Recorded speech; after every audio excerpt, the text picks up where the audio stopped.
ईद उल फितर का त्योहार जनपद मुजफ्फरनगर में पारंपरिक श्रद्धा एवं उल्लास के साथ मनाया गया। ईदगाह सहित सभी विशेष मस्जिदों में ईद की नमाज अदा की गई। खास बात यह रही कि इस बार मस्जिद परिसर में ही अकीदतमंदों ने ईद की नमाज अदा की। प्रदेश सरकार की गाइडलाइन का पालन करते हुए सड़कों पर नमाज अदा नहीं की गई। ईद को देखते हुए नमाज के समय सुरक्षा के कड़े बंदोबस्त किए गए थे। मस्जिदों के बाहर बड़ी संख्या में पुलिस बल तैनात रहा। उत्तर प्रदेश की बात करें तो कुल 31,151 स्थानों पर ईद की नमाज अदा की गई। मुजफ्फरनगर में बड़ी संख्या में अकीदतमंदों ने ईदगाह पर पुरसुकून माहौल में ईद की नमाज अदा की। नमाज के बाद मुल्क व दुनिया में अमनो अमान की दुआ की गई। इसके बाद सभी ने एक दूसरे के गले मिलकर ईद की मुबारकबाद दी। ईदगाह के बाहर लगे मेले में बच्चों ने जमकर खिलौने आदि खरीदे।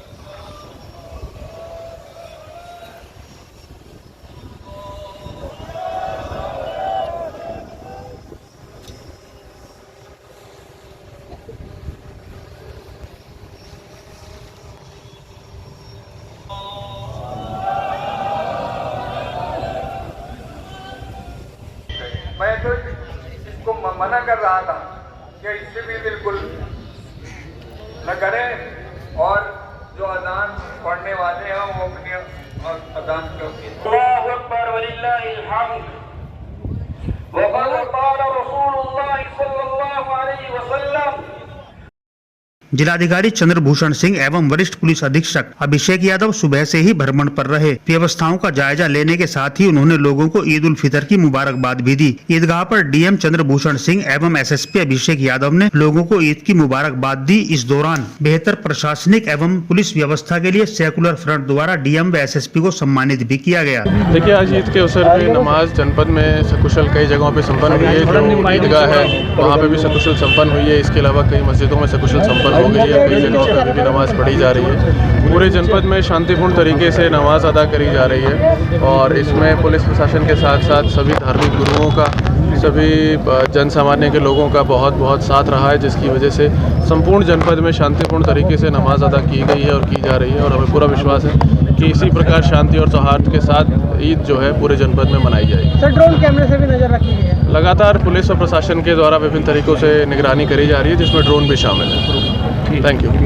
बिस्मिल्लाहिर्रहमानिर्रहीम। ईदगाह मुजफ्फरनगर पर ईद की नमाज पुरसकून तरीक़े से अदा हो गई है। अल्लाह का करम है कि उसने हमें रमज़ान के रोज़े रखने का मौका दिया, तरावी अदा करने का मौका दिया। आज उसी के शुक्राने के तौर पर हमने 2 रकात नमाज ईद उल फितर की ईदगाह में अदा की। जिस तरह से सुकून के साथ ईदगाह में नमाज अदा हुई है, हमें उम्मीद है कि जो बाकी मसाजिद रह गई हैं वहाँ भी सुकून के साथ ईद की नमाज अदा होगी।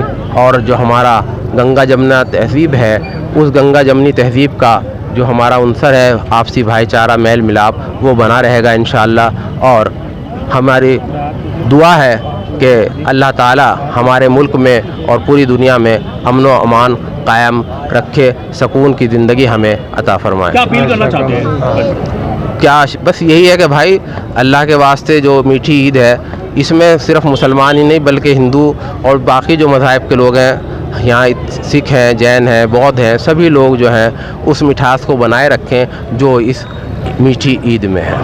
नहीं, अभी तो नमाज चल रही है। हाँ, अभी नमाज चल रही है। अभी तो मस्जिद में नमाज होगी। 15 मिनट आधे घंटे का फ़र्क है। तो अभी एक तो कितना मैंने पढ़ी कितना नहीं पढ़ी, लेकिन ये बहरहाल ईद की नमाज ऐसी नमाज है जिसे हर मुसलमान पढ़ता है, हर बालिग मर्द पढ़ता है, बच्चे पढ़ते हैं। नगर पालिका द्वारा भी ईद के मद्देनजर विशेष सफाई अभियान चलाया गया था। नगर पालिका अध्यक्ष अंजू अग्रवाल ने भी ईदगाह पहुंचकर सभी को ईद की मुबारकबाद दी। आज ईद का पर्व है, नगर पालिका द्वारा किस तरह की व्यवस्था की गई थी? देखिए, आज सबसे पहले तो हर्ष का विषय है कि आज जो है हिंदू और मुस्लिम दोनों ही त्यौहार, मतलब ईश्वर की अनुकंपा है या प्रकृति का कहूँ मैं कि दोनों ही त्यौहार एक साथ हैं। आप सभी को अक्षय तृतीया की और ईद की मुबारकबाद। और आप ये देखिए कि जहाँ और आपको सफाई नज़र आ रही होगी। पूरे हमारे जो सफाई मित्र हैं वो पूरे मुस्तैदी से लगे हुए हैं और अलग से निर्देश दे दिए गए हैं कि कहीं भी किसी तरह की भी जलापूर्ति में या सफाई में कोई भी कंप्रोमाइज़ नहीं किया जाएगा। और आप भी देख रहे होंगे कि हर साल से आगे आगे तक सफाई आपको चारों ओर दिख रही है और जो रह गया है कूड़ा वो उठने लगा है, क्योंकि बहुत जल्दी से मैं भी देखती हुई आ रही थी, कूड़े की गाड़ी जा रही है। मैंने कहा यहाँ कूड़ा कैसे पड़ा है, तो कूड़े की गाड़ी जा रही है, वो उठेगा और चारों ओर सफाई अंदर तक भी। ईद पर लोग मुझे कहते हैं, जनता मुझे कहती है कि मैडम जैसी सफाई अब हो रही है ऐसी हमने पहले कभी नहीं की। और मैं इसलिए जो है सबके अपने सफाई मित्रों का ही धन्यवाद देना चाहूँगी, जो नगर पालिका की पूरी टीम मेरा पूरा सहयोग कर रही है इसके लिए, और हमारा जो है नाम हो रहा है और पूरे शहर में सफाई चारों ओर है। ए साहब खड़े, पीओ साहब भी खड़े हैं, टीएस साहब भी खड़े हैं और सारे जो हैं हमारे सफाई मित्र खड़े हैं। बहुत अच्छी सफाई हो रही है। डीएम साहब, एसएसपी साहब थे, उन्होंने कहा कि सफाई मैडम बहुत अच्छी हुई है, तो इससे मुझे बहुत अच्छा लगा और मैं हृदय से उनका आभार व्यक्त करता हूँ।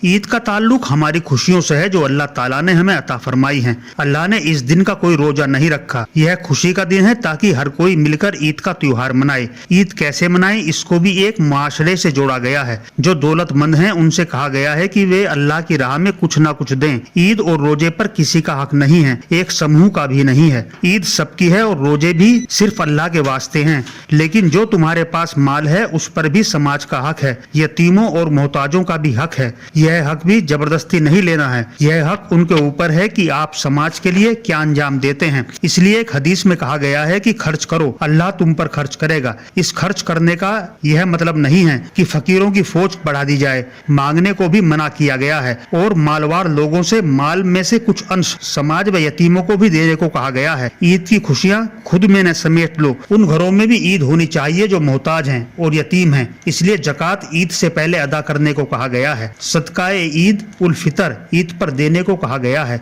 जकात माल की और सदका जान का। इसको एक दूसरे अर्थों में देखें तो दीपावली पर भी हर घर में दिए जलाने का हुक्म है ताकि कोई घर अंधेरे में न रहे। त्योहारों का संदेश खुशियां देना है और यही सबक ईद भी देती है। जकात के बारे में इस्लाम और भी बहुत कुछ कहता है। अल्लाह ने मालदारों के माल पर गरीबों का हक रखा है। गरीबों तक उनका हक मालदारों को पहुँचाना उन तक वाजिब है। कुरान में भी कहा गया है उनके मालों में एक जाना बूझा हक है, मांगने वाले का और जो पाने से रह गया उसका। गरीबों और यतीमों को कुछ देने मात्र से आदमी अकड़ जाता है, उसका बखान करने लगता है और गुरूर में डूब जाता है। इसको कुछ इस अंदाज में कहा गया है कि जकात देते समय ऐसा न हो कि अच्छे अच्छे माल छांट कर रख लो और बचा खुचा माल यतीमों को दे दो। लोग दिखावा और पाखंड करने से भी मना किया गया है। चुनाचे इसी कारण जकात को फर्ज किया गया है। इस्लाम में मोटे तौर पर दो चीजों पर जोर है, एक नमाज और दूसरी जकात। नमाज न पढ़ना और जकात न देना इस्लाम के खिलाफ है। जकात और सदकों से गरीबों की खिदमत होती है और जकात न निकालना हकीकत में